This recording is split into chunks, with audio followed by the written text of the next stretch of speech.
اچھا جو قرآن مجید کی آیات اور صورتوں میں آپ نے پڑھا ہوگا، کچھ کے پیچھے لکھا ہوتا ہے مکی صورتیں اور کہیں پہ لکھا ہوتا ہے مدنی صورتیں، یہ کیا ہے؟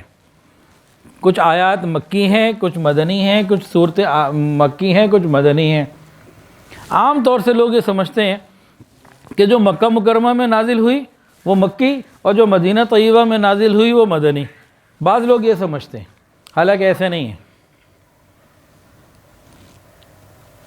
حضور پاک صلی اللہ علیہ وسلم پر جب پہلی وحی کا نزول ہوا، اس وقت سے لے کر ہجرت کے مکمل ہونے تک کا جتنا وقت ہے، جو بھی آیت یا سورت نازل ہوئی وہ مکی ہے، چاہے وہ بیت المقدس کے سفر میں یا معراج پہ نازل ہوئی ہو یا اور آپ کے کسی سفر میں کہیں نازل ہوئی ہو، وہ مکی ہے۔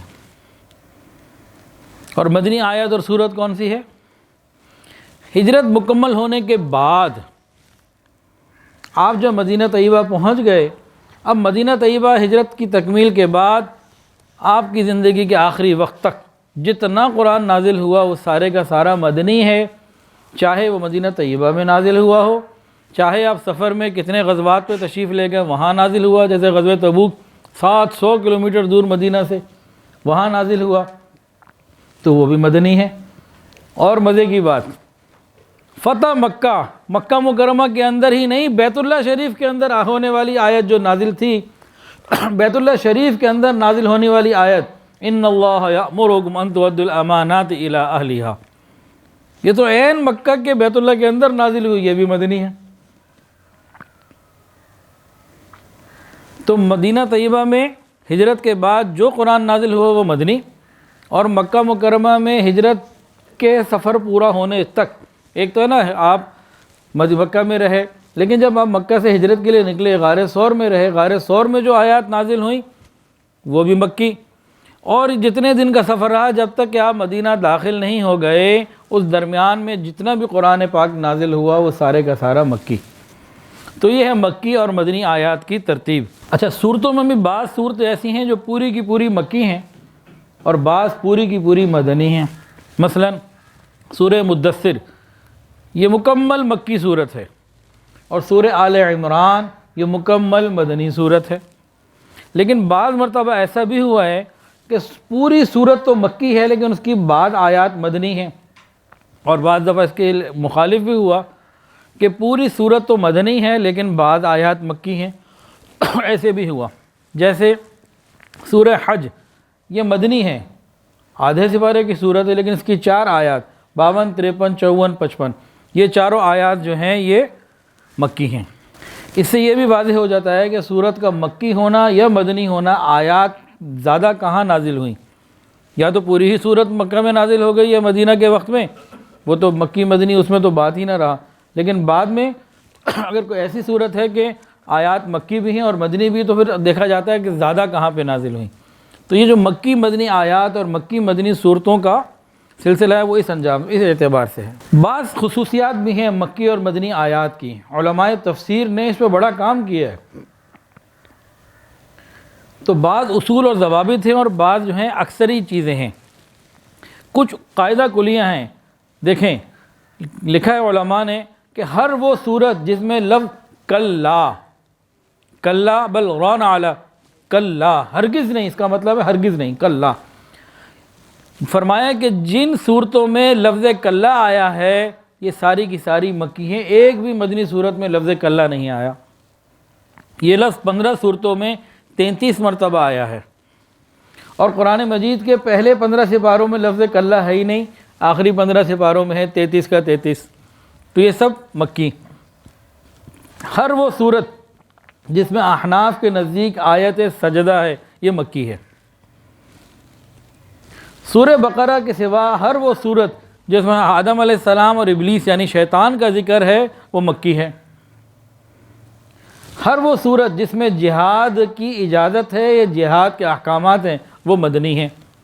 ہر وہ صورت جس میں منافقین کا ذکر ہے وہ مدنی ہے۔ کچھ خصوصیات ہیں جو عام طور سے اور اکثر ہیں، یہ تو قاعدہ کلیہ تھا نا، لیکن کچھ اب جو بتانے لگا ہوں وہ اکثر ایسا ہوتا رہا۔ مثلا قرآن مجید کے اندر ایک لفظ ہے یا ایھا الناس، اے انسانوں، اور ایک لفظ ہے یا ایھا الذین آمنو، اے ایمان والو. تو یا ایھا الناس زیادہ تر مکی آیات میں ہے، مکی صورتوں میں ہے، اور یا ایھا الذین آمنو زیادہ تر مدنی صورتوں میں ہے. وجہ تو آپ لوگ سمجھ ہی رہے ہوں گے، آگے آتی ہے ابھی. اچھا، مکی آیات اور مکی صورتیں یہ چھوٹی چھوٹی ہیں زیادہ تر. انا اعطیناک الکوثر فصل لربک وانحر ان شانئک ھو الابتر، صورت مکمل ہو گئی جی. یا ایھا المدثر قم فانذر وربک فکبر، چھوٹی چھوٹی آیتیں. اور اس طرح مکی صورتیں بھی چھوٹی ہیں اور آیات بھی چھوٹی ہیں، اور مدنی صورتیں جو ہیں وہ بڑی بھی ہیں اور آیات بھی بڑی ہیں. بعض مکی صورتیں ایسی ہیں کہ کئی صورتیں ملا لو تو مدنی ایک آیت بنتی ہے، اتنی بڑی بڑی آیات بھی ہیں. مکی جو صورتیں تھیں نا، ان میں زیادہ تر مضمون کیا آیا؟ توحید کا، رسالت کا، آخرت کا، قیامت کے بارے میں منظر کشی، قیامت کیسے آئے گی، اس دن کیا ہوگا، اس طرح کی چیزیں. اور ساتھ ہی رسول اللہ صلی اللہ علیہ وسلم کو صبر کی تلقین، آپ کو تسلیاں دینا، اور پچھلی امتوں کے واقعات. مکی صورتوں میں احکام اور قوانین کم بیان ہوئے ہیں، بالمقابل اس کے مدنی صورتوں میں وہاں پہ خاندان کے احکام، خاندانی طور طریقے رہنے کے، تمدن کے قوانین، جہاد اور کافروں سے لڑنا جانی جہاد، قتال کے احکام اور حدود، یہ ساری کی ساری یہ مدنی آیات میں زیادہ نازل ہوئیں. مکی صورتوں میں زیادہ تر کن کو مخاطب کیا گیا؟ کوئی بتا دے جی. بہت آسان ہے، تو اتنی چیزیں سن لی آپ لوگوں نے.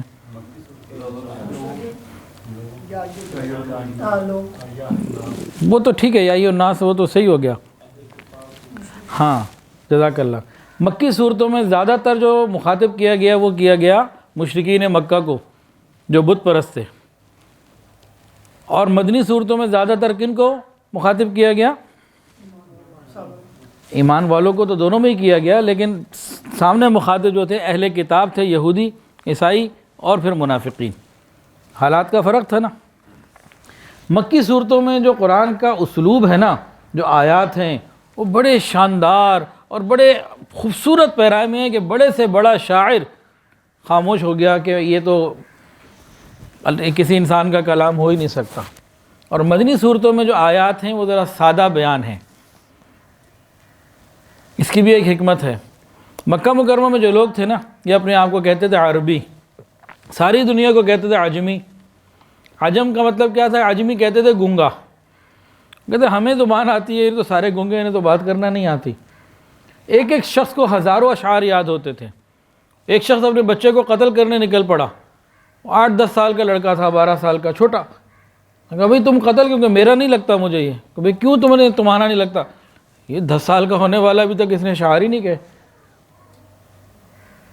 تو اس وقت بچے نے وہ اشعار کہے جو آج تک کتابوں میں موجود ہیں. تو اس زمانے میں اتنا ان کا وہ تھا. تو میں بات آگے بڑھتا ہوں ورنہ اس میں بھی بڑی چیزیں تھیں. تو جب قرآن نازل ہوا تو وہ سارے کے سارے خود گنگے ہو گئے. اللہ نے ان کی زبانیں بند کرا دیں، بلکہ چیلنج دے دیا لاؤ تو صحیح، ایک ہی لے کر آؤ، قیامت تک نہیں لا سکتے. مکی اور مدنی صورتوں میں اسلوب کا اور انداز کا فرق کئی وجوہات پر ہے. مکہ مکرمہ میں مشرکین مکہ تھے، وہ بت پرست تھے اور کوئی اسلامی ریاست نہیں تھی. تو وہاں عقائد کی گفتگو کی گئی، اخلاق کی اصلاح کی گفتگو کی گئی، بت پرستوں کی بڑی مدلل تردید کی گئی، اور قرآن مجید کے شان کو اور اس کے اعجاز کو اور اس کے بلند کلام ہونے کو خوب واضح کیا گیا. جبکہ مدینہ طیبہ میں ایک اسلامی ریاست وجود میں آ چکی تھی، لوگ مسلمان ہو رہے تھے.